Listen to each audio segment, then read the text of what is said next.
noches, ¿cómo les va? ¿Cómo están? Buenas Estamos noches a en todos. la última. Hola Martín Fernández, ¿cómo estás? Hola Todo bien, Martín, Martín, buenas por acá. noches. Llegaste. Buenas noches. Llegué, tuve un pequeño percance con un amigo, pero aquí estoy. Amalia, buenas noches, ¿cómo le va? Muy bien, gracias. Bueno, ¿Cómo ya la andan vamos a todos? presentar en forma oficial, como corresponde. Mientras tanto, saludo a mis coordinadores, a nuestros coordinadores del curso, que son Martín Fernández y Analía Gamarra. Analía, buenas noches, ¿cómo le va? Buenas noches, Martín. Bueno, hoy estamos en la última clase virtual de este año. Hoy nos despedimos de la parte virtual y vamos a presentar entonces a nuestra invitada estrella. Entonces, Analía, le voy a pedir ahora que usted presente a nuestra invitada estrella. Bueno, tengo el honor de presentar a María Elizari, no sé si la conocen, ella es médica cardióloga, es especialista en cardiopatías congénitas del adulto, se formó en Londres, Inglaterra, y además es coordinadora y docente del módulo de cardiopatías congénitas del curso superior de la Sociedad Argentina de Cardiología, y es profesora asociada del curso superior de cardiología de la Universidad de El Salvador. No sé, Amalia, si me olvido de algo. Gracias, No, yo quiero decir Analía. algo antes que Amalia hable. Es la primer médica cardióloga que fue, puedo equivocarme, ¿no? Pero si no pega el palo. La primera médica cardióloga que fue a formarse en cardiopatías congénitas del adulto, porque siempre eran del niño, que pasaban a ser grandes y que hacíamos lo que hacíamos. Bueno, la especialidad de cardiopatía congénitas del adulto la inaugura Amalia en Argentina, luego de formarse en Estados Unidos. ¿Estoy mintiendo, Amalia? Me parece que agrandamos mucho. Gracias, Martín. Nada, pero tuve la inquietud motivada por todo el grupo que me acompañaba trabajando, porque, bueno, un poco se reconocía que estos pacientes iban a crecer y que se necesitaba que hubiera cardiólogos de adultos un poco entendiendo lo que les pasaba. Así que, gracias, Martín. Gracias a todos. Buenas tardes. La verdad que es un honor realmente. Veo que comparto y espero que sea interactivo y útil para todos, pero con gente de todas partes, veo Río Cuarto, Quilmes, Junín, no sé, México, Chile, Venezuela, y gente amiga que está conectada, así que gracias Martín por lograr esto, y veo que te acompaña un muy buen equipo de trabajo, y gracias a Tecnoimagen también, que lo hace posible, y ojalá podamos vernos todos personalmente en el curso que estás organizando próximamente. Así que si les parece, ya iniciamos. Vamos. Para variar, Martín, digamos, me dio un título, a ver si se ve ahí. ¿Se está viendo bien? Ya podés compartir pantalla, ¿no? ¿Me fijo? Esperen que... Sí, podés compartir pantalla cuando quieras. Bueno, perfecto. Y ¿Ahí se ve bien? uno siempre aprende, Amalia, de todas las clases que uno ve, de todas las personas y de todo el mundo, sea un fellow o sea un consagrado, una celebrity de la imagen cardíaca. Ahora, déjame confesarte algo. Cuanto más aprendo yo son en tus clases, porque siempre donde saco más información y aprendo mucho, Bueno, no, con Amalia en una mira, clase y para nunca aprendemos variar me juntos. tiraste un tema muy provocador, porque ¿cómo hago yo hoy en 1 hora y media para tirar los 5 tips de cada congénita del adulto? Este es un título muy, muy característico de Martín Lombardero. Así que, bueno, un poco te hice caso, no del todo, y lo que traté fue de seleccionar, sin dudas, aquellas patologías que son más prevalentes, y esto va a ser la primera parte de la charla, y después si el tiempo nos acompaña y yo no me excedo porque suelo hablar bastante, una segunda donde hagamos por ahí una serie más corta con generalidades apuntando a representar el título que vos me propusiste. Esto es una situación de la práctica muy habitual, ¿no? Que viene y el paciente lo único que sabe y dice que es congénito, y nos agarra una especie de ataque, y saltamos enseguida a buscar una pequeña gran ayuda de, por suerte, estar con equipos siempre atentos y que tienen disposición y ganas de compartir conocimientos y ayudar.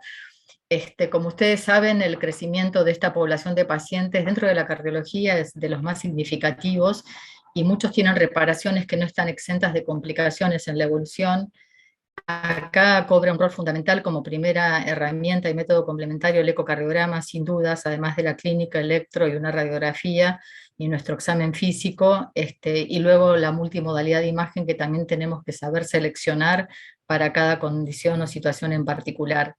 Nos enfrentamos a una anatomía que es heterogénea y única. Probablemente una gran ayuda es el análisis segmentario secuencial, que yo no voy a ahondar en la charla de hoy, pero muchas veces nos dificultan ya los nombres o los títulos de las patologías y entender por dónde llega la sangre, hacia dónde va, por dónde sale, y no deja de ser un desafío en la práctica. A su vez, existen técnicas quirúrgicas, algunas de ellas abandonadas, producto de evolución con algunas complicaciones, y esto a veces nos pone en el compromiso de no estar familiarizados o de haber homenajeado muchas veces a cirujanos y nosotros no entender de qué se trata una técnica quirúrgica cuando lleva el nombre de ellos. El unicornio lo pongo porque de la que aprendí mucho fue de la autora Jane Somerville, y ella muchas veces cuando trataba que pensáramos nosotros qué era lo que estábamos viendo, nos decía habitualmente si lo que creíamos era estar viendo un unicornio. Sin dudas el marco ideal de que el paciente cuando está intervenido tenga un parte quirúrgico es algo ideal y no siempre representado en la práctica. Por suerte hay grupos quirúrgicos que tienen esta modalidad de trabajo y es muy importante que nosotros desde la clínica insistamos y lo hagamos. Falla en la transición cuando el paciente crece, no está educado suficiente, y esto es responsabilidad nuestra de que no conoce su cardiopatía, y entonces cuánto sabe el paciente de lo que tiene, muchas veces poco, pero tenemos que animarnos antes de empezar el eco básicamente a ver si hay cicatrices, como puede ser una toracotomía izquierda, y bueno, entender que se puede haber operado de una coartación o haber tenido una anastomosis paliativa, o más raro un cerclaje pulmonar cuando es del lado izquierdo, y luego cuando son varias las esternotomías, siempre interpretar que puede haber un recambio de conductos habitualmente debajo de la válvula pulmonar.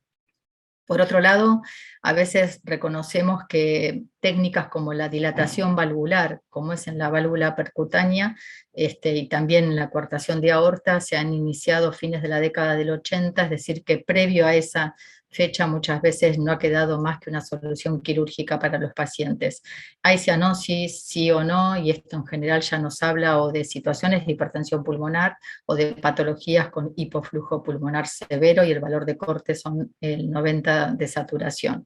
El electro, muy a grandes rasgos, cuando es izquierdo muchas veces pensar que son lesiones obstructivas izquierdas, y cuando es derecho con bloqueo de rama una alta prevalencia de hallazgo es la tetralogía de Fallot. Y si hay sobrecarga, siempre pensar que puede haber una sobrecarga de presión del ventrículo derecho, tanto a nivel de su cavidad como de las ramas, o la presencia de una hipertensión pulmonar. En la última guía de manejo de estos pacientes se ha hecho este gráfico muy representativo de lo que significa recorrer el camino de la vida teniendo una serie de intercurrencias y complicaciones, desde situaciones de emergencia, arritmias, necesidad de evaluación del embarazo, estratificar el riesgo para la madre cuando tiene cardiopatías complejas, un riesgo exponencial que tienen estos pacientes de endocarditis, la necesidad de tratamiento, riesgo de muerte súbita, complicaciones neurológicas, etc. En el medio de este camino, por supuesto, sin dudas, nuestro ecocardiograma y algunos otros métodos de imagen son un complemento fundamental a la hora de identificar lo que los pacientes tienen y poder detectar lesiones o secuelas en la evolución. Un poco el camino que les propongo, el nuestro de la charla de hoy, es ahondar en los cortocircuitos, el más prevalente del auricular, hacer una breve referencia a las comunicaciones interventriculares, la coartación, y luego, si tenemos este tiempo de segunda etapa, brevemente los 5 tips que pidió Martín de Fallot, transposición, y entre todos tener consideraciones. Esta es una curva publicada hace unos años muy interesante, cuando nosotros comparamos la década del 80 y observamos que el grupo neonatal tenía prácticamente casi un 30% de mortalidad frente a cardiopatías, sobre todo complejas, y que tanto el diagnóstico, la creación de las unidades de neonatología y el avance que ha tenido la intervención, no solo quirúrgica, sino también por cateterismo, permite que hoy día, a pesar de que las cardiopatías sean complejas, la mortalidad sea extremadamente baja, por suerte, menos del 3 o 5%, y hoy tengamos una gerontología de pacientes con cardiopatías congénitas que han logrado sobrevivir y que siempre vamos a apuntar a que tengan una buena calidad de vida. Entonces miren cómo estas curvas por suerte se han ido modificando. Vamos a comenzar entonces, para algunos que han escuchado a veces estas charlas, disculpen que sea reiterativa, pero me gusta repasar conceptos desde la fisiopatología. Recordarles que las comunicaciones interauriculares constituyen la patología que con más frecuencia vemos en pacientes adultos, esto alcanza el 30%, y que fundamentalmente cuando la sabemos pensar desde la fisiopatología, la repercusión derecha va a depender de dos cosas: puntualmente del tamaño que tenga el defecto interauricular y de la distensibilidad que tenga la vasculatura pulmonar y el ventrículo derecho. El valor de corte de un defecto para que tenga repercusión aproximadamente en la práctica son los 10 milímetros, valor que les sugiero recordarlo porque en la práctica es de mucha utilidad. Y con esto entender que hay repercusión en general se acompaña entonces de un electro con signos de trastornos de conducción de la rama derecha, a veces variantes también de la morfología de la onda P, y una placa de tórax donde vemos característicamente una mayor prominencia de la arteria pulmonar simplemente por el hiperflujo y un botón aórtico que es pequeño. Y luego característicamente prominencia a veces de las ramas pulmonares y redistribución no congestiva pero sí pasiva del circuito pulmonar. El eco sin dudas es la herramienta que nos permite definir el diagnóstico. Vamos a pedirle muchos datos y probablemente en la práctica también tener que definir cuándo hacemos un trance esofágico y dejar el cateterismo para aquellas circunstancias en las cuales el paciente tenga un valor de corte de más de 40 milímetros en la pulmonar, hipertensión pulmonar moderada o severa, cuando en la práctica querramos hacer un test de oclusión transitoria del defecto interauricular, o cuando tomemos la decisión, que se da en la mayoría de los casos, de hacer un cierre por cateterismo. Modalidad de otras imágenes, vamos a repasarla brevemente y me interesa que ese dato también lo retengan. Y desde la fisiopatología, con esto insistimos mucho, pero creo que en la práctica es fundamental comprenderlo. Cuando el cortocircuito está localizado previo a las válvulas auriculoventriculares, ya sea localizado en la comunicación, como es la comunicación interauricular, o hay anomalía del retorno venoso, fundamentalmente la dilatación que se va a producir es, como dijimos recién, de las cavidades derechas, tanto de la aurícula como del ventrículo derecho, a diferencia de lo que ocurre cuando el defecto es post-válvulas AB, es decir, de la misma manera que en la fisiopatología, con una insuficiencia mitral, el ventrículo izquierdo pierde volumen, intenta para mantener el gasto cardíaco incrementar sus volúmenes. Entonces, tanto una comunicación interventricular importante como un ducto arterioso, que también lo sea de tamaño, lo que van a generar siempre es dilatación, pero de las cavidades izquierdas. A partir de esta dilatación, sobre todo en la edad neonatal o pediátrica, si realmente el defecto es grande, no bajan las resistencias vasculares pulmonares, por supuesto que esto trae como consecuencia también un incremento de las presiones y hipertensión pulmonar, y en ambas condiciones van a estar dilatadas la arteria pulmonar y las ramas. Pero remarco esto porque muchas veces en la práctica cometemos el error de interpretar que una comunicación interventricular va a dilatar el circuito derecho. Y esto en general es excepcional y solamente a la edad pediátrica cuando no bajan las resistencias vasculares pulmonares, sino la primera repercusión siempre se va a dar en el corazón izquierdo. Cuando nos enfrentamos a pacientes congénitos, si bien en la cardiología general las cavidades derechas se dilatan como consecuencia de una patología o cardiopatía izquierda, en el grupo de pacientes congénitos con una alta prevalencia, un 30%, encontramos dilataciones de cavidades derechas y es muy frecuente la patología en el ventrículo derecho y en la válvula pulmonar.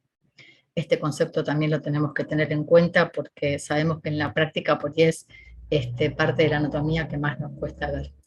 Aquí lo más frecuente entonces son los cortocircuitos, ya sea por defectos del tabique, que los vamos a ver en ejemplos, o simplemente o asociado a los defectos, anomalías del retorno de las venas pulmonares. Y cuando el paciente tiene antecedentes quirúrgicos nuevamente del lado derecho, lo más frecuente es que si tiene insuficiencia pulmonar, sea la lesión residual más frecuente asociada a la reparación del falot, y si es patología localizada en la tricúspide, dentro de las congénitas la más prevalente, la anomalía de Epstein. Traigo a colación algo raro, pero bueno, que es recordarles la comunicación que está dentro de las anomalías de retorno de venas pulmonares de la cimitarra, donde obviamente la tomografía probablemente sea el método de elección para confirmar su diagnóstico, y existe una anomalía que conecta la vena cava inferior a las venas pulmonares de drenaje, y la fisiopatología similar a la de los defectos interauriculares. Los tipos anatómicos tradicionalmente se clasifican a partir de lo que los cirujanos supieron describir en el momento que empezaron a hacerse las intervenciones quirúrgicas de estos pacientes, que esto data ya de la década de fines del 40 y del 50. Y a partir de ahí se siguió con la misma clasificación, que es fácil verla, ¿no es cierto?, con defectos tan redondos y simétricos, pero que en la práctica sabemos que nos orientan en interpretar dónde se encuentra el mayor defecto, pero que habitualmente tenemos extensión a otros segmentos. Por lejos, el ostium secundum o el defecto de la fosa oval es el más frecuente, en un 70-75% de todos los casos, y cuando el defecto se localiza en la porción inferior constituye el ostium primum, asociado a patología también de la válvula mitral, y cuando el defecto se localiza cercano a la desembocadura de ambas venas cavas, hablamos del defecto tipo seno venoso, el más frecuente en adultos cercano a la desembocadura de la vena cava superior, y en cambio asociado a vena cava inferior es más frecuente en la edad pediátrica, y si el flujo o el defecto es grande, preferencialmente puede ir directo desde la vena cava a la aurícula izquierda y generar algún grado de cianosis en la clínica. Finalmente, la solución de continuidad localizada en el seno coronario no es un verdadero defecto en el tabique interauricular, pero su comportamiento desde la fisiopatología remeda el comportamiento que tienen las comunicaciones interauriculares, porque dilata el seno coronario, y esto habitualmente en el drenaje aumenta el retorno también hacia las cavidades derechas. ¿Qué le pedimos al eco? Bueno, interpretar o intentar cuál es el tipo anatómico y el tamaño estimado de la comunicación interauricular. Acá a veces nos cuesta medir, pero estimar el tamaño tanto del ventrículo como de la aurícula derechas, analizar el movimiento que tiene paradojal por sobrecarga de volumen el septum. Lo del gradiente en general tiene utilidad en la etapa pediátrica. Cuidado al medir el QPQS, pero es un parámetro que en correlación al resto de los hallazgos tiene utilidad. El grado de hipertensión pulmonar a partir del reflujo tricuspidio o del reflujo pulmonar, y por supuesto el transesofágico y el 3D nos van a permitir delinear y tomar medidas de los bordes anatómicos, sobre todo cuando tenemos un ostium secundum y probablemente la chance en un 90-95% de cierre percutáneo. Y establecer valores de corte para las distintas velocidades que van a estar aumentadas en aquellos casos que la CIA tenga sobrecarga derecha, tanto a nivel de la válvula pulmonar como de la válvula tricúspide y de las venas pulmonares. Vamos a los ejemplos. En un eje largo paraesternal ya nos llama la atención el agrandamiento que tiene el ventrículo derecho, y en este mismo paciente una vista en eje corto donde vemos también hasta algo dilatado ya el anillo de la tricúspide y dilatada la cavidad derecha, con trastornos en la motilidad del septum interventricular. Nuevamente este es otro ejemplo con una marcada dilatación del ventrículo derecho, y a propósito mostrarles cómo en la angulación desde el eje largo podemos ya visualizar en la porción medial del septum interauricular un defecto tipo ostium secundum, y cómo es el cortocircuito de izquierda a derecha.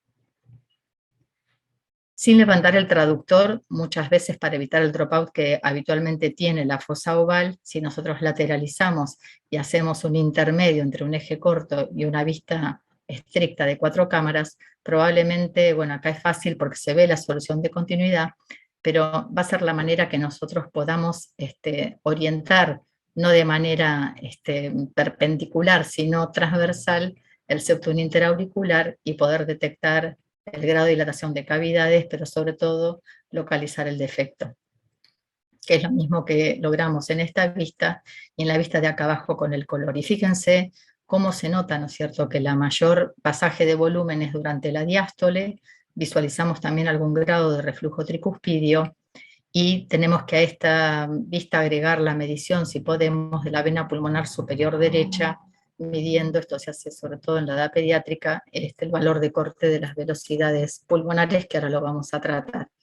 En este ejemplo lo mismo, justamente ver un defecto a nivel del ostium secundum, un tipo ostium secundum de la fosa oval, nuevamente el reflujo tricuspidio, y un dato clínico que justamente en la medida que el paciente tiene más edad, el defecto es grande, y entonces encontramos también dilatada la aurícula izquierda, pero recordarles que esto puede también asociarse a que el paciente ya tenga remodelado auricular por fibrilación auricular o tenga asociado insuficiencia mitral. Es decir, recordarles que esta patología, que es más prevalente en mujeres, en el caso del ostium secundum también se asocia con relativa frecuencia a prolapso de la válvula mitral, y esto puede ser causa de la dilatación de la aurícula izquierda. Si nosotros pulsamos en el Doppler color, tenemos una inscripción positiva del flujo, y los valores de Carte, por supuesto, muy estimativos, pero útiles para la práctica, que en general para las válvulas AB establecemos el metro por segundo, y para las válvulas arteriales 1.2, para considerar que haya hiperflujo, y el valor de corte para las venas pulmonares en 0.7. Por supuesto que va a haber cortocircuitos con sobrecarga derecha, donde quizás no tengamos estrictamente estos datos, pero esto es una sumatoria de correlacionar desde la clínica, el electro, la placa, y estos hallazgos que el ecocardiograma nos permite tener. Y en la edad pediátrica, ojo con el tamaño del defecto per se para un intento de cierre percutáneo, donde siempre hay que considerar la superficie corporal del chico y el total del tamaño de todo el tabique interauricular. Existen valores de corte como para que el dispositivo no genere otras complicaciones. El QPQS, bueno, dependerá de que no cometamos el error. Esto muchos equipos ya lo calculan directamente. La fórmula es a partir del diámetro tanto del tracto de salida del ventrículo izquierdo en el eje largo paraesternal, como del diámetro de la arteria pulmonar en el eje corto de grandes vasos, con la integral de velocidad de ambos flujos, el aórtico y el pulmonario, multiplicado por una constante. El mayor error lo cometemos en la medición del diámetro de la pulmonar, así que cuidado con este análisis, porque tiene que tener correlato con el resto de los hallazgos. Y un comentario que me interesa que también lo recuerden: en la práctica, cuando sospechamos, sobre todo en los defectos que son de seno posterior, aunque también pueden darse en el ostium secundum menos frecuentemente, pero si sospechamos una anomalía del retorno de las venas pulmonares, complementamos nuestra evaluación con una tomografía o una resonancia magnética para justamente delinear la anatomía de venas. También lo podemos hacer con el transesofágico, pero debo reconocer que en la práctica nos quedamos hoy más tranquilos cuando analizamos estos datos con la tomografía, y a veces si el paciente tiene factores de riesgo cardiovasculares y queremos ver la anatomía coronaria, la tomografía multislice nos permite entonces tener ambas informaciones. Cuidado, hay un 6 a un 10% de los defectos que se asocian a hipertensión pulmonar. Acá está el signo modo M del notch pulmonar como signo indirecto de aumento de las resistencias vasculares pulmonares. Recordar que si detectamos, si alineamos, si tenemos un reflujo pulmonar, podemos estimar la presión media y diastólica de la pulmonar, sumándole la presión que estimemos en aurícula derecha, y que a partir del reflujo tricuspidio vamos a interpretar también, como en este caso el gradiente BDAD era de 55 milímetros de mercurio. Esta paciente entonces, a pesar de que había sido ya intervenida, pobre, había persistido con dilatación de cavidades derechas, hipertensión pulmonar, y lo que en realidad tenía era un defecto de seno venoso que no se había terminado de corregir adecuadamente y tuvo que volver a operarse, ¿no? Acá, bueno, está el cálculo para aquellas situaciones en que podamos medirlo a partir del reflujo pulmonar. Pasando a otros tipos anatómicos, el defecto del ostium primum en la vista de 4 cámaras. En este caso hay fibrosis, engrosamiento de la válvula mitral, característico también de este tipo de CIA, ya sea porque tuvo el paciente intervención en la infancia, porque se asocia a hendidura o cleft de la válvula mitral. Característicamente las válvulas AB se encuentran en el mismo plano cuando se asocian a la CIA tipo ostium primum. Aquí están medidos, y en general recordemos que el valor de corte arriba de 10 milímetros nos habla entonces de situaciones donde hay repercusión derecha. El transesofágico, como en este caso, permite ver un defecto importante y dilatación de las cavidades derechas también. Por último, María, sí. en el ostium primum, muchas veces nos pasa que vemos, por supuesto, estamos viendo las válvulas auriculares al mismo nivel, ¿ok? Muchas Sí. veces ves una CIB también asociada. Sí, perfecto. Muchas veces ves un clef asociado. Sí, Muchas veces ves la valva anterior mitral partida como disecada, pero no está disecada, sino que está partida congénitamente y te das cuenta que hay como formas frustras de todo esto. sí, exactamente. ¿Podemos pensarlo así? Digamos, por ahí uno puede hablar que no tiene una hendidura completa en la valva anterior y que es parcial. Y es interesante, Martín, que hagas un comentario con respecto a esto, porque el ejemplo que yo mostré con válvulas AB en el mismo plano, una sedia ostium primum, y buscar que la válvula mitral seguro va a tener patología, se asocia embriológicamente a un defecto de cojinetes endocárdicos, distinto al clef aislado que seguramente has visto vos con tu experiencia en la válvula mitral, que no tiene que ver con este defecto embrionario de cojinetes, sino que simplemente es una hendidura que a veces puede ser en la valva anterior, pero también puede ser en la posterior, donde el implante de las válvulas AB es el que habitualmente tiene cualquier corazón, y la patología fundamentalmente se centra en la válvula mitral. ¿Sí? Son las dos situaciones. La primera, que yo mostré el ejemplo, válvulas AB en el mismo plano, hendidura mitral, cojinetes endocárdicos, como vos dijiste, a veces se asocia a una comunicación interventricular perimembranosa y se hablaría de un canal que es transicional y no es todavía el canal completo o característico del síndrome de Down cuando tenemos la misma comunicación interauricular y un defecto interventricular ya más grande que si no se trata genera insuficiencia cardíaca e hipertensión pulmonar. Son los dos Porque hemos aspectos. visto No traje inclusive, ejemplos, perdón, pero bueno, pero hemos visto inclusive clef mitrales que no tienen un ostium primum ni un ostium secundum, pero están las válvulas a la misma altura y es muy finita, porque claro, como está como disecado la válvula anterior, arma como una especie como diciendo casi es un clef, pero no fue un clef, perdón, casi es una CIA, pero no fue una CIA. Inclusive el clef tiene parte que obstruye el tracto de salida, ¿no? Por eso te claro. decía que hay tantas formas distintas, ¿no?, de la misma patología. Bueno, ese es otro dato interesante para la fisiopatología. Cuando las válvulas a veces se encuentran en el mismo plano, característicamente esto habla como si imagináramos un implante de válvulas más bajo de lo habitual.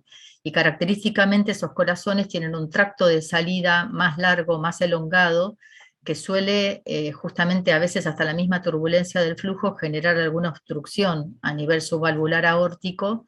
Y es más, esos pacientes, aunque tengan intervenida o corregida el clef, la hendidura mitral y la comunicación interauricular, pueden en la evolución desarrollar obstrucción subvalvular aórtica, es decir, obstrucción subaórtica.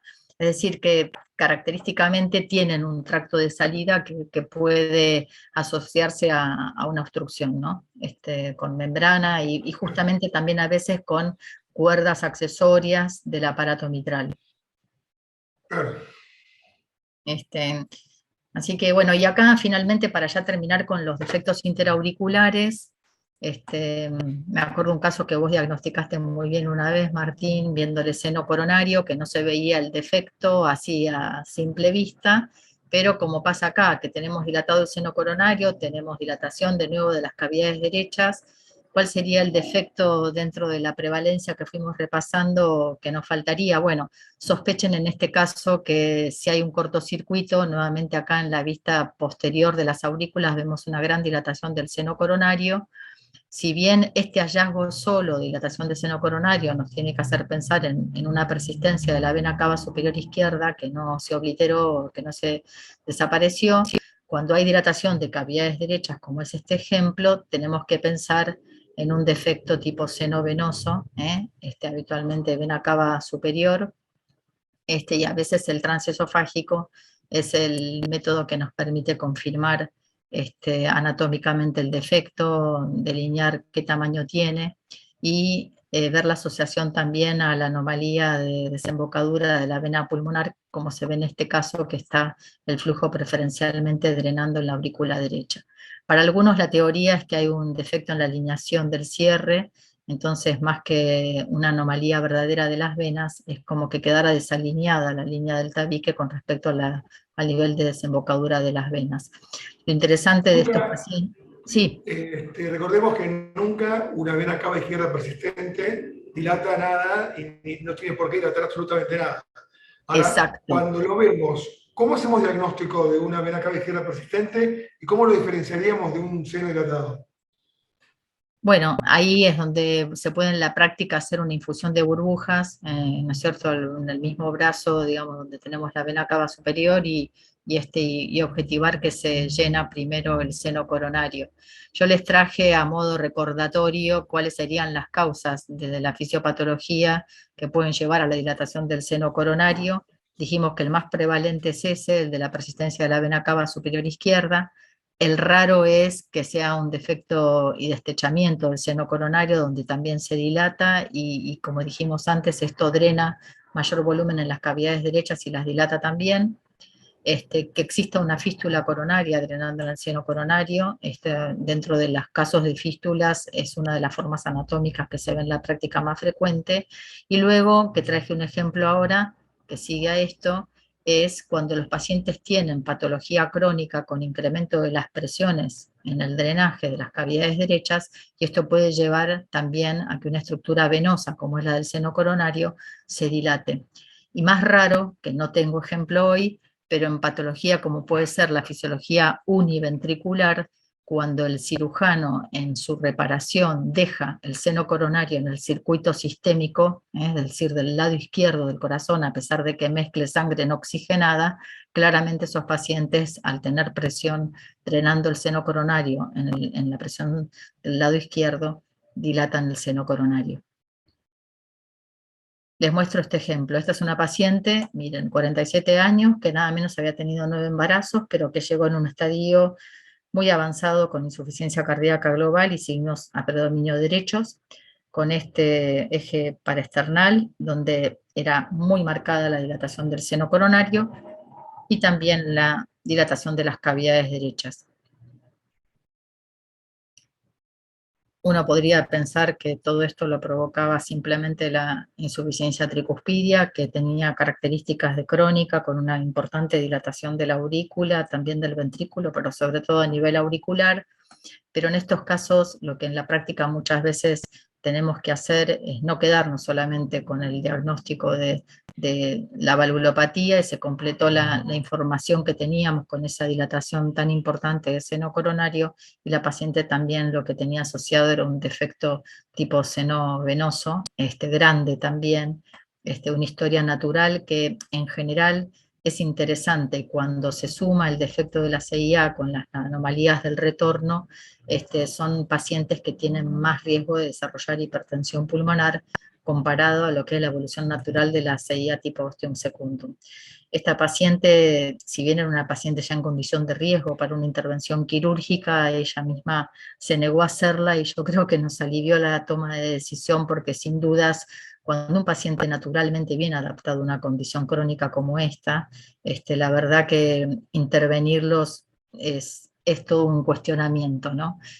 Porque son estadios ya muy avanzados, donde sabemos que cualquier valvulopatía regurgitante, no sé cómo han tenido hace poco con Silvia, con Graciela, la charla de las valvulopatías derechas, ojo, porque sabemos que nos encontramos posterior a la intervención y reparación tanto de la válvula como del defecto, con un deterioro por ahí pronunciado de la función del ventrículo derecho. Finalmente, bueno, es más, no siguió el control clínico tampoco, por supuesto que consultó estando fibrilada y con signos de insuficiencia cardíaca y bajo gasto. Otro concepto que me interesa transmitirles en el contexto de la insuficiencia tricuspidia severa es el registro de un cortocircuito bidireccional, que en este caso no tiene que ver con que haya hipertensión pulmonar, que es lo primero que uno pensaría con los cortocircuitos, sino recordar que a veces la misma insuficiencia tricuspidia, siendo masiva, puede aumentar la presión en la aurícula derecha y provocar que el cortocircuito sea durante el ciclo cardíaco también de derecha a izquierda. Martín, no sé si vos querés hacer un comentario más, si no yo iba a sugerirles que mostraran la primera pregunta que teníamos preparada. No sé si yo tengo que dejar de compartir. Quería preguntarte, sí, quería preguntarte, no sé si me escuchás bien. Bueno, dale una pregunta, dale. Bueno, las preguntas, y fui medio rápido sin parar ni hacer pausa, pero bueno, a ver, si tenemos una comunicación interauricular seno venoso asociada a anomalía del retorno venoso pulmonar, el diagnóstico lo realizo siempre con un ecocardiograma transtorácico que me permita definir la CIA y los bordes, con un eco transesofágico tridimensional que diagnostique la anomalía del retorno y el defecto del tabique. La resonancia magnética o la tomografía nos van a aportar esta información con respecto al tipo anatómico y a la asociación de anomalía del retorno. Y la cuarta sería si la tomografía es superior, porque también evalúa la función ventricular. Digamos, ¿qué les parece a ustedes en la práctica frente a esta situación que no es la más frecuente, pero los invito entonces a votar y que envíen la respuesta de cuál sería la metodología así de diagnóstica cuando queremos definir seno venoso asociado a anomalías del retorno. Bueno, interesante porque justamente está repartida, ¿no es cierto?, que es un poco lo que estuvimos conversando recién, tanto la información que nos permite tener el ecotransesofágico, delineando el tipo anatómico y evaluando la asociación de anomalía de venas pulmonares, y en algunos casos, como podría ser extremo o raro el de la cimitarra, probablemente tanto la resonancia como la tomografía nos aportarían esta información cuando está asociada anomalías del retorno de las venas pulmonares. En cambio, dejaríamos de lado considerar que solamente el Doppler transtorácico nos ayuda. Sabemos que en la práctica muchas veces nos vemos limitados en las ventanas, y sobre todo cuando tenemos que evaluar el septum posterior, ¿no? Y esto de la tomografía es confuso porque la función ventricular la podemos evaluar con cualquiera de los métodos diagnósticos y no es precisamente la tomografía el método que nos permita tener una mejor definición de la función ventricular. Como consideraciones finales, Martín, y acá te invito a que me ayudes un poco a encerrar conceptualmente esto, que para mí es una patología muy importante porque es muy prevalente, que el ecocardiograma constituye sin dudas una herramienta fundamental en el diagnóstico y que nos va a aportar información para la toma de decisión en la intervención. Es decir, si el paciente tiene sobrecarga, probablemente vamos a avanzar en indicar el cierre del defecto, y que obviamente en algunas situaciones, como ya comentamos, hipertensión pulmonar, el cateterismo, anomalía del retorno, la tomografía, la resonancia, o también evaluar la anatomía coronaria, que sin dudas el transesofágico continúa siendo el método complementario para definir los bordes, el tamaño, y también indicarlo para monitorear el cierre percutáneo. Que si tenemos tiempo, bueno, yo preparé brevemente 2 o 3 diapositivas con respecto a esto, que la verdad que no me dediqué ahora a hablar de transesofágico y bordes, ¿no? No, está bien, está bien. Pero una cosa que como para tomar en cuenta. Primero, la utilidad de la tomografía, sobre todo cuando hay anomalías de retorno venoso. Hemos mandado pacientes a operar con transtorácico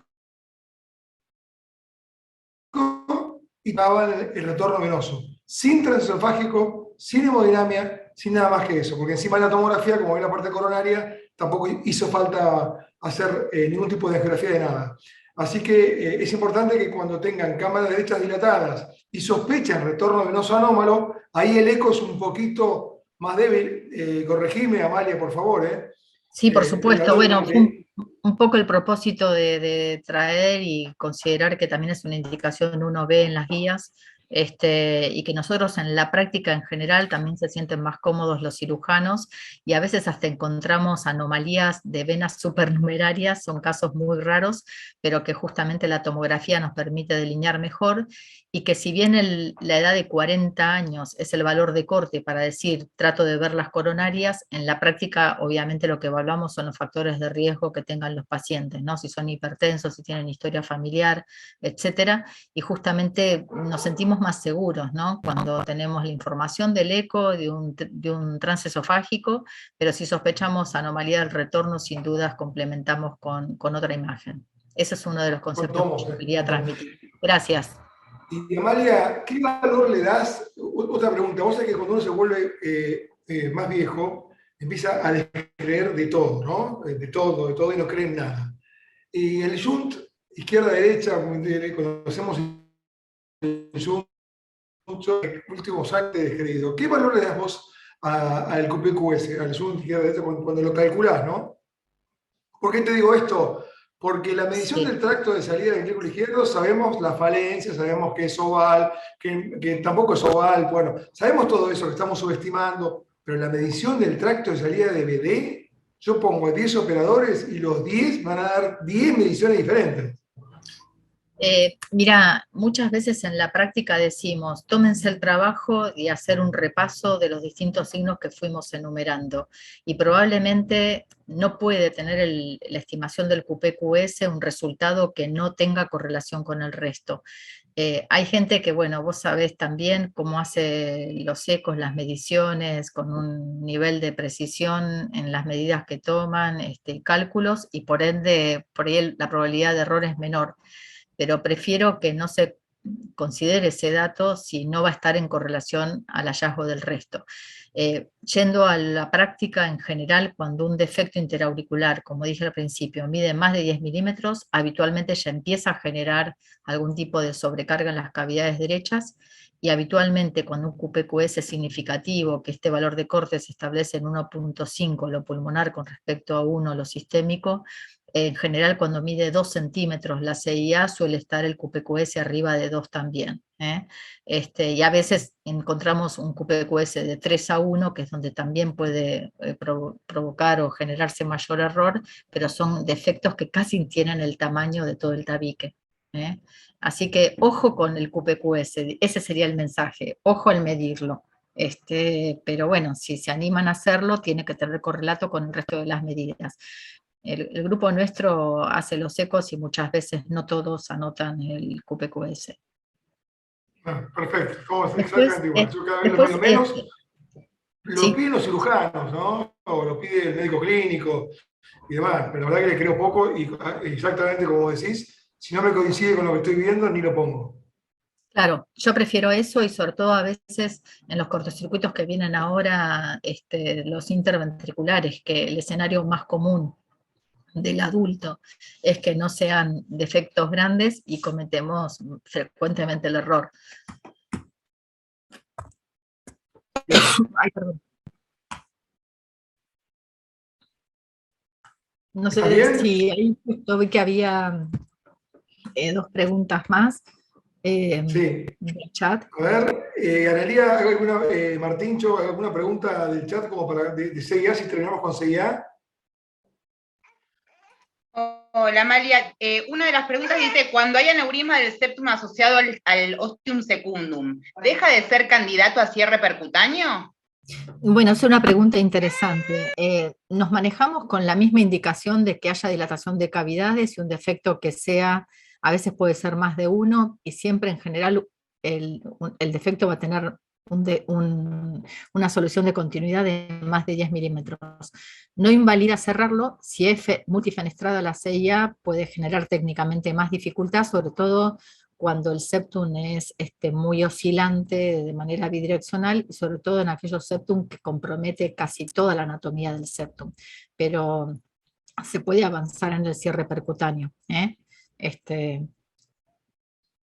Digamos, es técnicamente una característica que lo puede tornar un poco más difícil, pero se puede hacer. Y después preguntaron si el movimiento paradojal septar se ve únicamente con aumento de presiones o siempre en CIA. Bueno, característicamente lo paradojal está relacionado más a la sobrecarga de presión y a la hipertensión pulmonar, pero también a patología congénita obstructiva del lado derecho, donde se puede muchas veces aplanar o directamente tener trastornos de derecha a izquierda, ¿no? En la motilidad. Y en cambio no es tan significativo el trastorno cuando solamente es una sobrecarga de volumen. Y finalmente preguntaron si había con fenotipo de senos grandes en la mujer y contrapartida senos pequeños, es más frecuente la estenosis mitral. La verdad que Cristian Toldo lo preguntó, pero yo nunca había tenido en cuenta esto. Me superé ampliamente, yo no sé. Bueno, Amalia, ¿otra pregunta sobre CIA o ya pasamos a CIB mejor? Y yo les propongo C y B, y porque veo que el tiempo pasa, ¿no? ¿Vos qué decís? Vamos. ¿Eh? Ponete más abajo que la cámara no se te... ahí está. Claro, perdón, Sí. no, porque justo estoy con doble pantalla y se lío. Bueno, Esto siempre nos genera dificultades. Vamos a ir a las que son más frecuentes, que son aquellas comunicaciones interventriculares. Por un lado, la prevalencia que tienen adultos la patología, que se da en un 10%. Recuerden que hay una incidencia de anomalías cromosómicas que no es tan baja.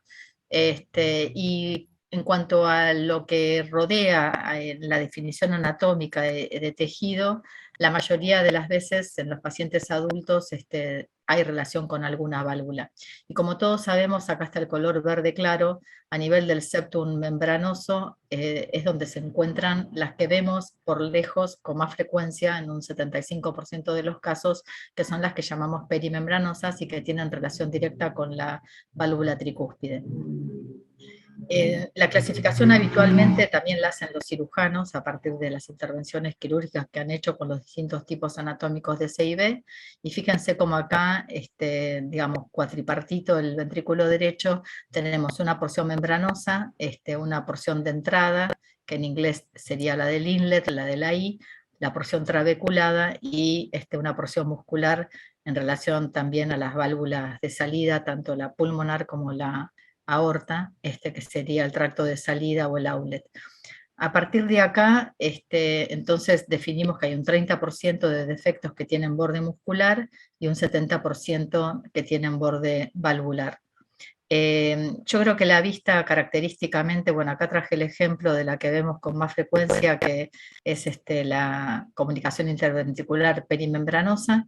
A veces nos tomamos también el trabajo de medir el tamaño, eso nos puede poner en una situación de error, pero fundamentalmente el flujo es turbulento, y esta vista es muy buena para alinear el gradiente de ventrículo izquierdo al derecho y saber que en general encontramos velocidades altas por arriba de los 4 o 5 metros, y esto nos habla de que estas comunicaciones son pequeñas y en general no van a traer sobrecarga, vuelvo a repetir, de las cavidades izquierdas. Recuerden lo que habíamos dicho al principio, que por fisiopatología, cuando una CIB es grande, lo que va a dilatar no es lo derecho, sino lo izquierdo.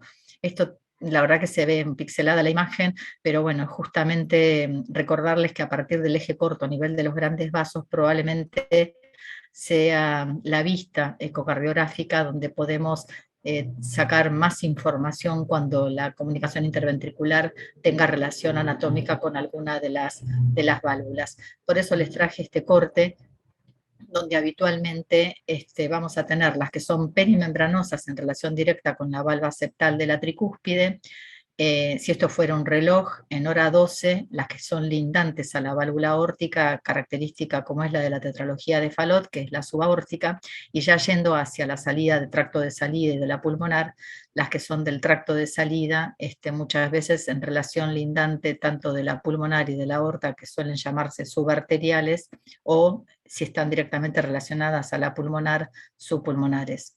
En general, las que vemos por lejos entonces con más frecuencia son las que tienen, como se mostró en el ejemplo, las que tienen relación con la válvula tricúspide. Esto sería la clasificación, bueno, de todas, que básicamente yo justo no he traído ejemplo, y lo que sí, en cambio, a ver, en esta presentación quería comentarles, son quizás aquellas complicaciones que los pacientes siendo adultos pueden desarrollar a lo largo de la historia natural de tener una comunicación interventricular y que no siempre tenemos en cuenta. No quiero repetir, pero sí recordar que fundamentalmente el mecanismo, digamos, fisiopatológico frente a un defecto interventricular o de ductus grande, la dilatación compensando que el gasto cardíaco se mantenga con pérdida de volumen hacia las cavidades derechas o hacia la aorta, desde la aorta a la pulmonar, como sucede en el ductus, es incrementando las cavidades izquierdas. Por eso es que a veces el debut de estos pacientes clínicamente cuando tienen dilatación izquierda puede ser una arritmia auricular. El escenario característico clínico de estos pacientes es que se encuentran asintomáticos, el soplo se ha ocultado desde la infancia y entonces saben que tienen un defecto congénito. Muchas veces el soplo hasta fremita, ¿no es cierto?, es intenso. Recuerden que pueden asociarse estos defectos a trastornos en la conducción, y lo que me interesa que recuerden es que un 10% y probablemente la complicación más frecuente de todo este grupo sea la endocarditis infecciosa. Pero después pasan otras cosas también, que es de la que sí traje ejemplos, y es recordarles que dependiendo de la localización que tenga la comunicación interventricular, existen mecanismos que favorecen o pueden traer como consecuencia insuficiencia aórtica en un 5%, que a veces, cerrada o no espontáneamente la comunicación interventricular, se genera en ese cierre o intento de cierre espontáneo un incremento de trabéculas dentro de la cavidad del ventrículo derecho y se produce una entidad rara, pero que a veces es la que motiva la intervención quirúrgica o le indica, ¿no?, para el paciente, que es la doble cámara de ventrículo derecho, que se da en una incidencia del 2 al 8.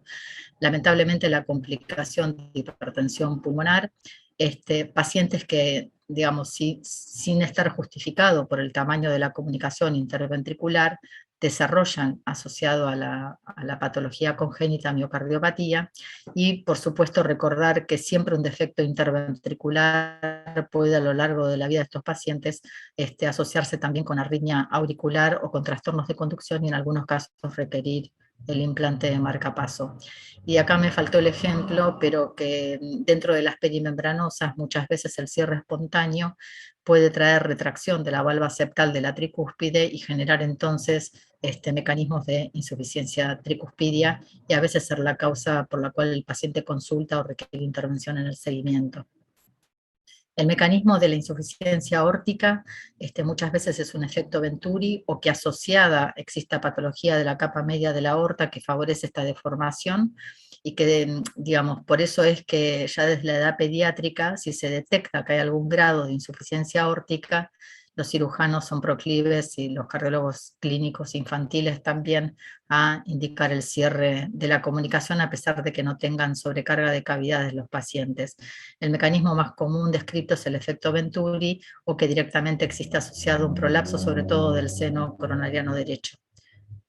Estas técnicas quirúrgicas para reparar la válvula aórtica y cerrar la CIB datan ya desde la década del 60, existen distintas técnicas y, bueno, sobre todo estos pacientes intervenidos, por supuesto, requieren en la evolución seguimiento porque vuelven a tener una incidencia de reflujo aórtico a veces significativa. Bueno, este es un ejemplo, ¿no es cierto?, de un paciente que negó la intervención, pero que muchas veces en adultos, ya no habiéndose intervenido de chicos, lo que hacemos en la práctica es evaluar la indicación acorde al grado de insuficiencia aórtica y nos manejamos con los criterios habituales del reflujo valvular, considerando que si el paciente se interviene de la válvula, se cierra simultáneamente la comunicación interventricular. Fíjense que ya tiene fibrosis, siempre hay que descartar que no sea una válvula bicúspide, porque las perimembranosas pueden asociarse a válvula aórtica bicúspide, y lo que tenía también este paciente, que en realidad lo seguimos clínicamente, ya ha tenido varios episodios de fibrilación auricular, tiene algún grado de dilatación de cavidades izquierdas, pero se encuentra completamente asintomático. Pero fíjense que acá en la evaluación de transesofágico que se hizo, tiene turbulencia también en algún grado en el ventrículo derecho, es decir, que generó algún grado de obstrucción dinámica en el BD que no es severa, pero que, como dijimos, puede ser una de las complicaciones que estos pacientes en la evolución tienen. Ahí se ve ampliado. Y bueno, fíjense que es una comunicación interventricular donde hay cierto grado de relación anatómica con la aorta, ¿no? La doble cámara de ventrículo derecho, dijimos que era poco prevalente, pero siempre es importante buscarla. De las comunicaciones interventriculares se asocia con más frecuencia con la perimembranosa. Se plantea que es un cierre espontáneo, o a veces se da ya cuando la CIB está cerrada, y los pacientes cuando consultan, si tienen alta presión en el ventrículo derecho, la sintomatología puede ser la disnea o directamente el dolor de pecho, y la indicación es quirúrgica con resección de las bandas musculares. Este es un ejemplo que ustedes ya ven que hay un aumento de trabéculas en el ventrículo derecho. A veces cuesta alinearnos y realmente con el eco medir con precisión el gradiente, porque justamente está en la porción medio ventricular. Y lo que el cirujano muchas veces en la práctica nos pide es que le demos información de cómo se encuentra la válvula pulmonar. A veces no es tan fácil. En general la obstrucción se encuentra localizada en la porción del tracto de salida o media ventricular, Y recuerden que no es que haya hipertensión pulmonar, sino que el gradiente alto justamente se debe al aumento de la presión sistólica del ventrículo derecho, que como en este caso, bueno, ya la paciente tenía síntomas también, motivó la intervención quirúrgica. En general, una buena resección de las bandas musculares lleva a que haya una caída significativa de los gradientes y los pacientes tengan también mejoría de los síntomas. Y este es otro ejemplo, ya saliendo a otra ventricular, dilatación del ventrículo izquierdo, y había desarrollado, no de grado severo, pero sí algún componente de hipertensión pulmonar, que no necesariamente, digamos, no estaba justificado por el tamaño del defecto, pero que a veces en la práctica lo vemos, ¿no? También tenía un ductus. Y este otro caso, pobre, peor la evolución, porque se había interpretado que su comunicación interventricular era pequeña, pero esto que prácticamente llega a ser casi un eje corto, fíjense el tamaño que tiene el defecto, si bien está lindante a la valva septal de la tricúspide, realmente se ve que es muy grande. A la pregunta de la alteración en la motilidad del septum interventricular, fíjense cómo en este caso hay aplanamiento y signos de sobrecarga de presión del ventrículo derecho, y cómo con el color se visualiza que hay un cortocircuito que es bidireccional, porque lamentablemente el paciente para este tamaño de defecto lo que ha desarrollado es una hipertensión pulmonar severa. Es un chico que casi tiene 30 años actualmente y se encuentra asintomático, pero sabemos que la evolución va a ser tórpida justamente como producto de la hipertensión pulmonar que ha desarrollado. Esto es del mismo paciente, justamente una vista donde se ve un 5 cámaras. Fíjense que de nuevo en relación a la válvula aórtica el defecto es grande, con fibrosis en el borde del septum interventricular y una dilatación importante tanto del tronco como de las ramas pulmonares como signo de expresión de la hipertensión pulmonar severa que tiene. Esto es un caso de los que idealmente no deberíamos ver, y acá se subestimó, porque el chico fue seguido desde la infancia, pero se interpretó que tenía una comunicación que no era de tamaño significativo. Y entonces llega tarde a una situación clínica en la cual, por supuesto, está contraindicado el cierre del defecto, porque de alguna manera es descarga para esta presión alta que tiene el ventrículo derecho.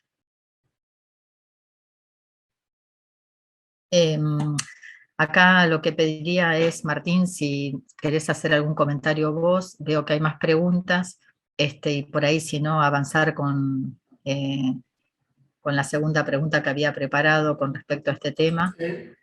Yo preguntarte si, para ser bien práctico, que esta increíble clase que estás mostrando, ¿utilizás vos para medir la presión de ventrículo derecho en la CIB la siguiente fórmula? Presión sistémica sistólica por manguito menos gradiente te tiene que dar la presión de ventrículo derecho. Bueno, dirá la CIB, ¿no? Obvio. Claro, bueno, en realidad está bien que pregunten eso, y como nos pasa siempre que estamos midiendo un gradiente BI-BD, ojo con nuestra fórmula simplificada de Doppler, que tiene un valor numérico con exponencial, ¿no? Con una fórmula al cuadrado. Entonces, cualquier error que cometamos de medir esa velocidad, podemos estar subestimando el gradiente entre los dos ventrículos.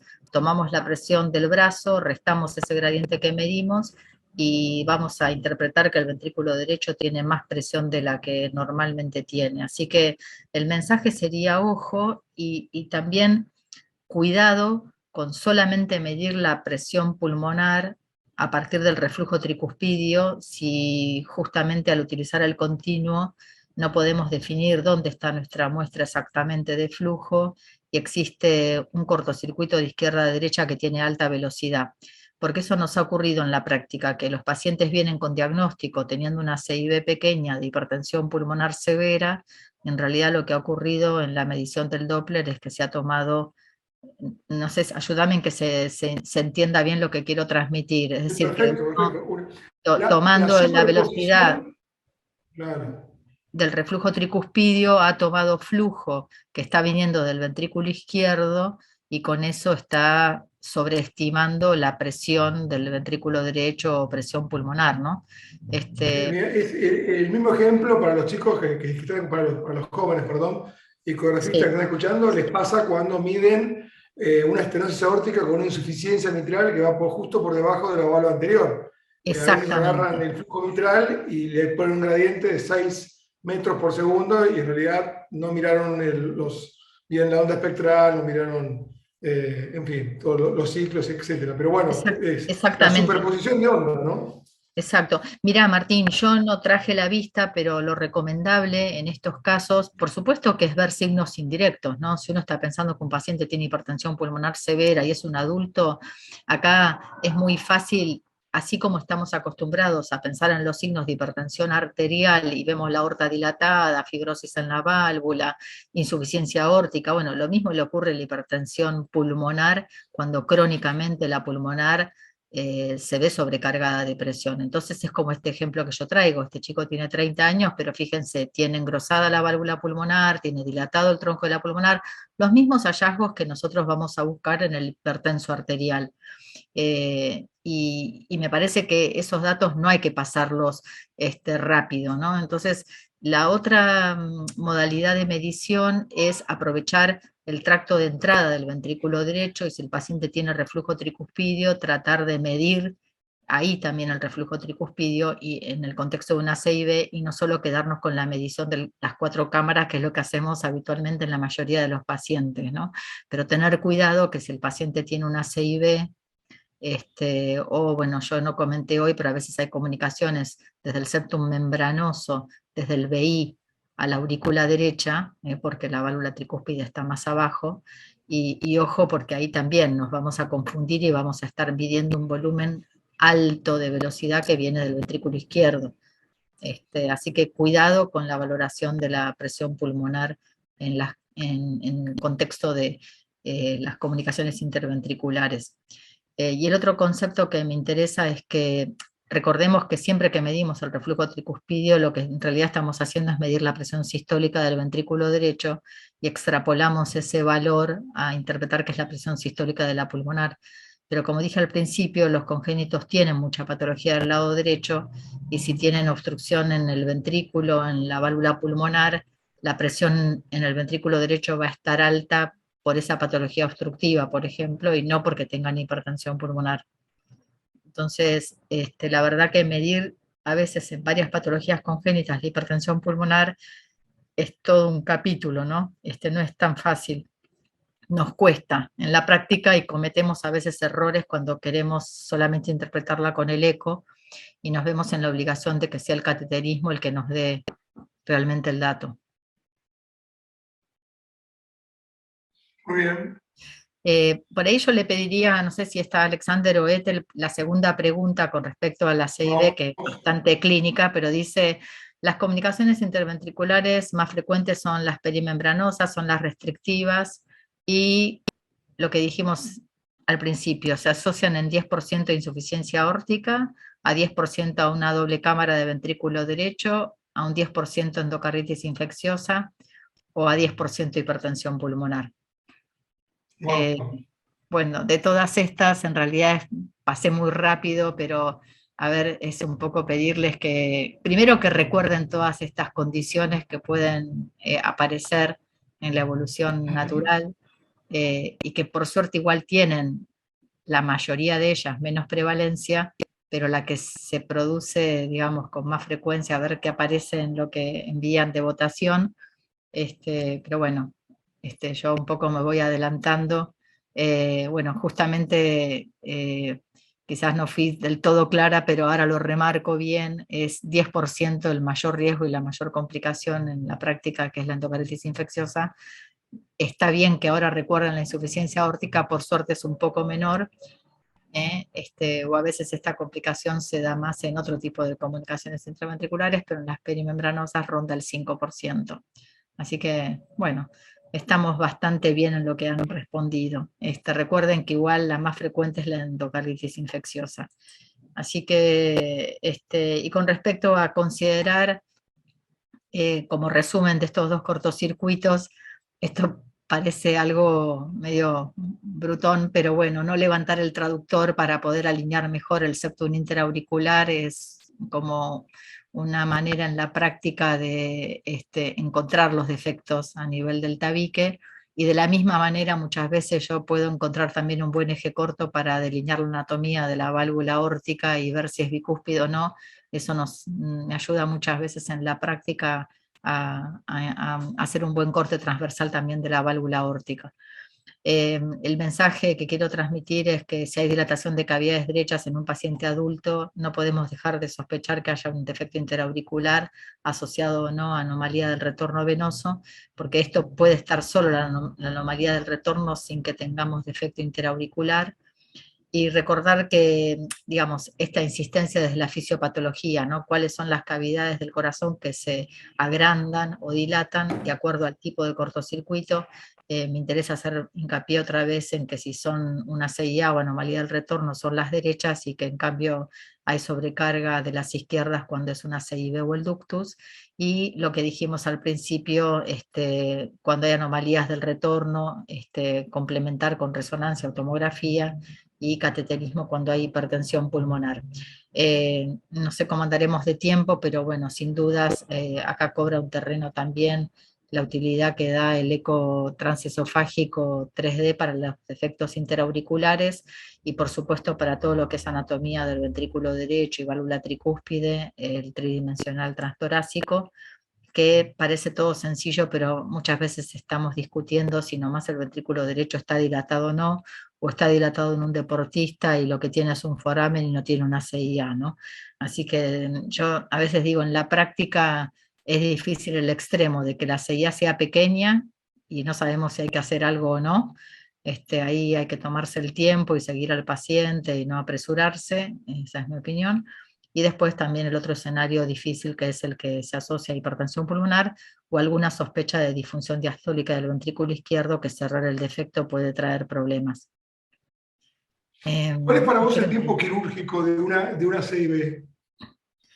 Con respecto a la CIB, es muy raro que un adulto requiera la intervención. El último ejemplo que les mostré, que sería el de una CIB grande para operar, lamentablemente cuando es adulto llegamos tarde. Así que la mayoría de las veces la indicación adecuada la tienen que hacer los cardiólogos infantiles. La nuestra es más bien rara, poco frecuente en la práctica. Y a veces se da en comunicaciones interventriculares perimembranosas que se interpretaron como pequeñas y por ahí no han sido tan pequeñas, y hoy hay un terreno de avanzar en el cierre percutáneo, ¿no? Pero bueno, son excepciones, Martín, no es la regla. Lo habitual en nuestra práctica es estar discutiendo si cerramos la CIA. La CIB probablemente de 10 que vemos, 9,5 no tienen que cerrarse. Esa es la proporción. No, por eso te preguntaba, porque justamente, ¿cuál es el tiempo quirúrgico? Porque vemos CIB crónicas, por supuesto, claro, crónicas, a largo de, viene año tras año tras año, y la seguimos viendo, la vemos hace 10 años, tienen 65 años y sigue con su CIB sí. eternamente, ¿no? Bueno, por ahí la indicación de intervención es aquel paciente que hace la endocarditis, y en general se acepta que es una de las indicaciones para evitar la recurrencia, porque uno está frente al grupo de pacientes con riesgo de infectarse y de que puedan repetir la endocarditis. Y después, cuando se asocia la insuficiencia aórtica ya en el escenario del adulto, la indicación, esto es un tema que se discute, ¿no? Pero la indicación es a partir de la valvulopatía aórtica y no solo de la CIB. Pesa más indicar la intervención. Y luego sí que hemos tenido algunos casos desarrollo de doble cámara del ventrículo derecho, ¿no? Y por supuesto pacientes que seguramente con todo el grupo que nos está escuchando, alguno habrá visto, que es que venga el paciente con enfermedad coronaria, tenga la CIB, y el cirujano al hacer el bypass y lo pone en bomba, cierra la CIB. Es decir, que intervenir de otra cardiopatía, bueno, invita a que el cirujano haga el cierre del defecto, pero ojo, acá un concepto clínico que sería no olvidarse de la relación anatómica que los defectos interventriculares tienen con el sistema de conducción, y tanto en el cierre como que el paciente tenga el antecedente de haberse cerrado una CIB, nos obliga a los cardiólogos a hacer un seguimiento porque pueden desarrollar bloqueo auriculoventricular en la evolución. ¿Y cuál es para vos la CIB con evolución más, digamos, maligna, por así decirlo? La que peor evolución tiene. Claro, las que son peores cuando no se actúa en la edad pediátrica son las que están lindantes con la válvula aórtica y la pulmonar. Si bien uno dice la subaórtica es la del Fallot, la obstrucción que tiene el ventrículo derecho protege a que el paciente no haga la evolución natural de la CIB, ¿sí? Y a su vez, cuando es lindante a la válvula pulmonar, que uno relaciona con la pulmonar, son las que más desarrollan insuficiencia aórtica, porque están cerca del seno aórtico. Entonces esas serían las que tienen peor evolución, porque además de desarrollar hipertensión pulmonar la mayoría de las veces, insuficiencia cardíaca, también provocan insuficiencia aórtica. Bien, bueno, sigamos. Bueno, ¿cómo están? Porque estamos con tiempo ya, ¿no? Yo Sí, no, sigo pero no, un poquito más. estamos. Bueno, acá Una estamos más frente. tenemos, vamos. Bueno, vamos. Esto estamos frente a coartación, lo que uno diría, la defino como estrechez en algún segmento de la aorta. Hace ya varios años que nos paramos interpretando que estamos frente a una ortopatía. Nuevamente la incidencia es menor al 10%, similar a las comunicaciones interventriculares en el adulto, y acá los tips para el doctor Lombardero serían que un alto porcentaje de pacientes que tienen coartación tienen válvula bicúspide, que un 15% pueden llegar a tener enfermedad de la aorta ascendente, que un porcentaje importante tiene asociación de una comunicación interventricular perimembranosa, en general pequeña restrictiva, y un 30% se asocia con esto de la ortopatía a que tienen un arco aórtico que es hipoplásico.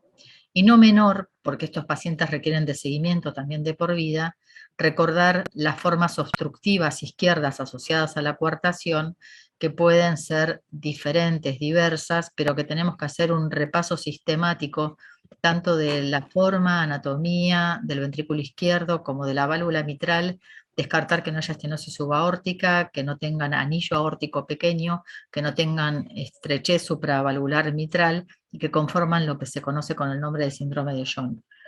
La asociación de aneurismas cerebrales siempre es un tema que preocupa y que nos ponemos a discutir los diferentes grupos de seguimiento de estos pacientes, si por sistemática hay que buscarlos o no. En la práctica nuestra lo que hacemos, por supuesto, es investigar si están, si el paciente tiene alguna complicación neurológica, pero no de sistemática buscarlos, porque también sabemos que de encontrar los médicos a veces cosas no sabemos qué conducta tomar después, y con este tema de los aneurismas cerebrales hay que ser muy cauto, o trabajar de manera multidisciplinaria, pero tener un equipo muy aceitado que no indique sin necesidad de intervención en los aneurismas. Y también recordarles que hay síndromes como el de Turner, que se asocia a la coartación de aorta, es una de las patologías que con más frecuencia estos pacientes tienen, que tienen incrementado también el riesgo de disección aórtica.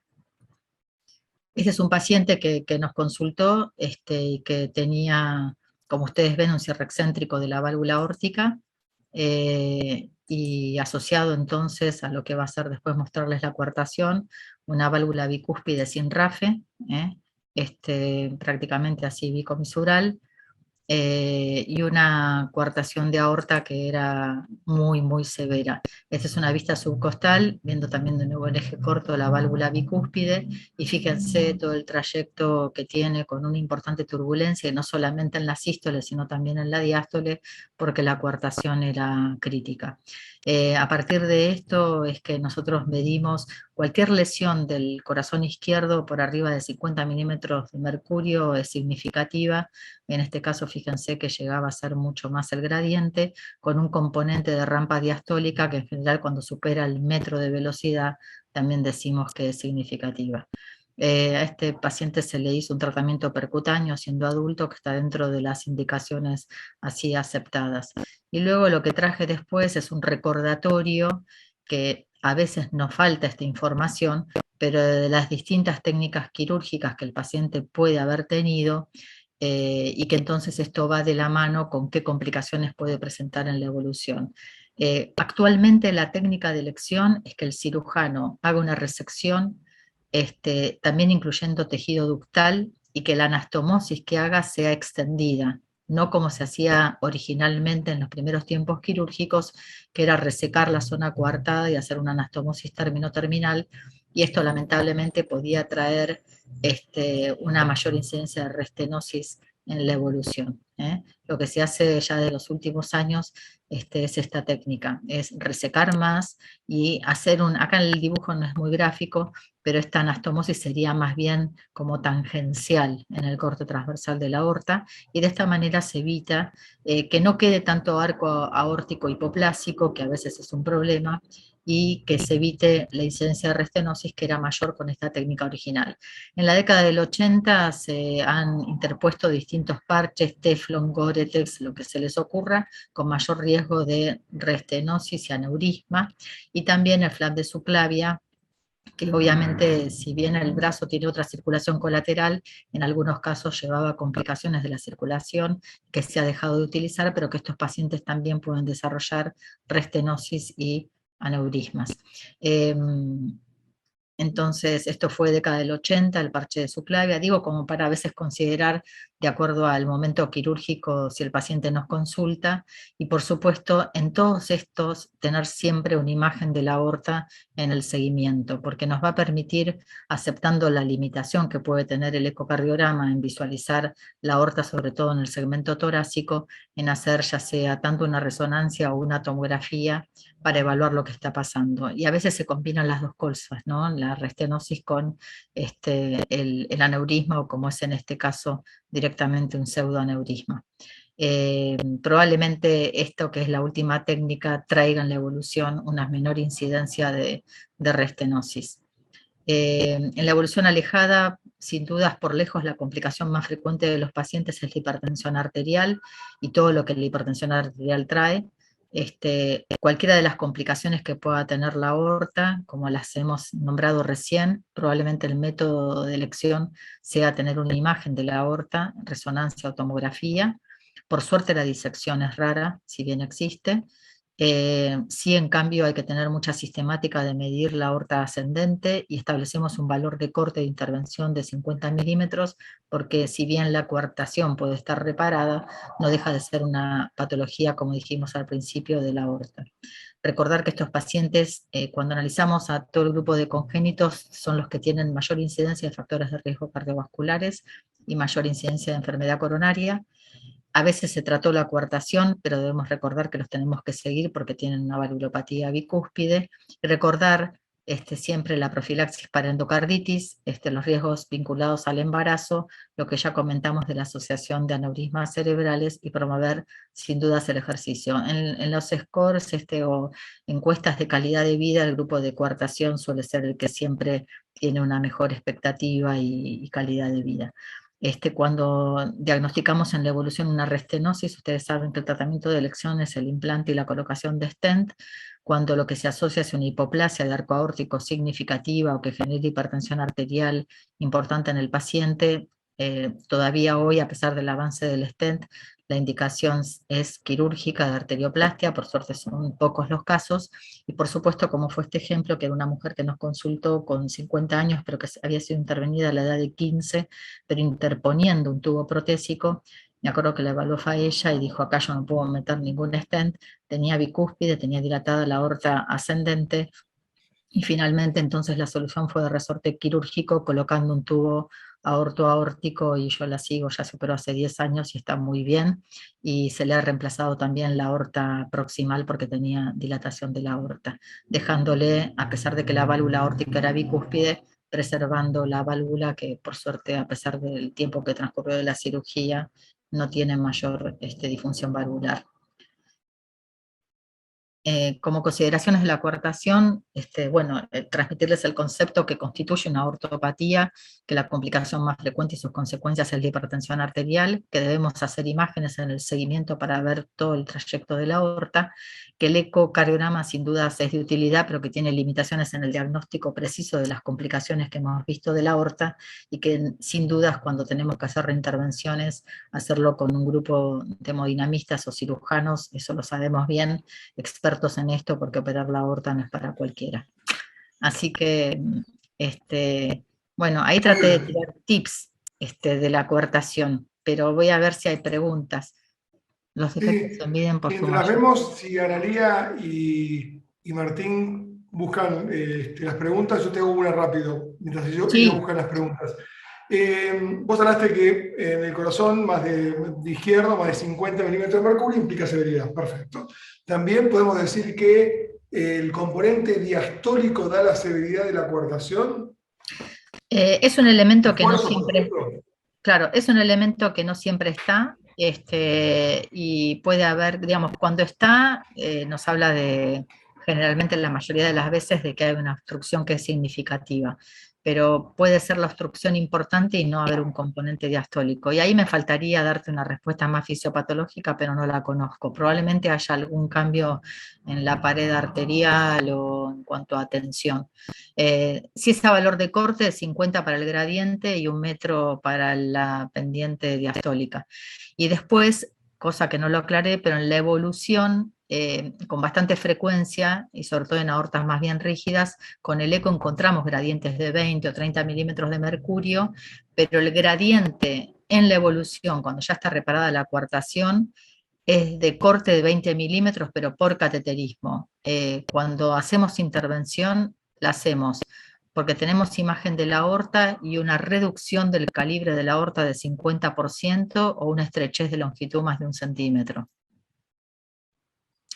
Para pensar que volvemos o que el paciente esté hipertenso, ¿no? Siempre la clínica, si está hipertenso, nos cuesta controlarlo, a eso asociamos un gradiente en general, volvemos a intervenir nuevamente cuando los gradientes son más altos, 40 o 50, ya estando reparada la coartación. Y me ha tocado también ver pacientes con disfunción ventricular, cuyo gradiente no era importante, pero sí era importante la recuartación de aorta, en este caso recuartación, y la forma de poder sacarlo es lo que hacemos vascular. Sabemos que si ponemos el flujo en una parte normal y con el mismo ángulo lo pasamos a donde está la estenosis, cuando supera más de 3 metros, o sea, cuando es 3 veces más la velocidad del lado normal contra la estenosis, obviamente que esto es significativo. Me ha pasado definir una recuartación a partir de medir como una estenosis carotídea. Eso no está en los libros, no está en las guías, y es algo que les cuento. Bueno, Analía y Martín, ¿tenemos preguntas? La mayoría, Martín, se respondieron en vivo.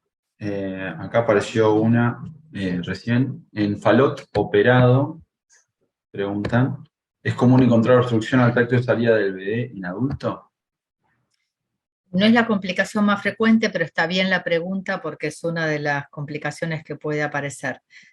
Yo tenía preparada en mi segunda parte y no me dieron los tiempos, pero bueno, siempre les digo que la lesión primordial en el falote es como si tuviéramos una obstrucción en el tracto de salida, como la pensamos en el corazón izquierdo, pensada en el derecho, junto con la CIB, que es subaórtica, como la describimos.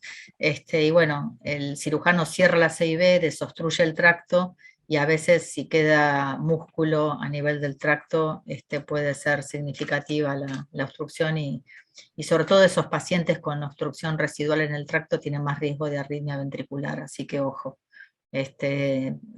Puede ser entonces, lo más frecuente es insuficiencia pulmonar, pero en segundo lugar está lo que preguntaron, obstrucción a nivel del tracto. Analía, otra pregunta que haya por ahí colgada.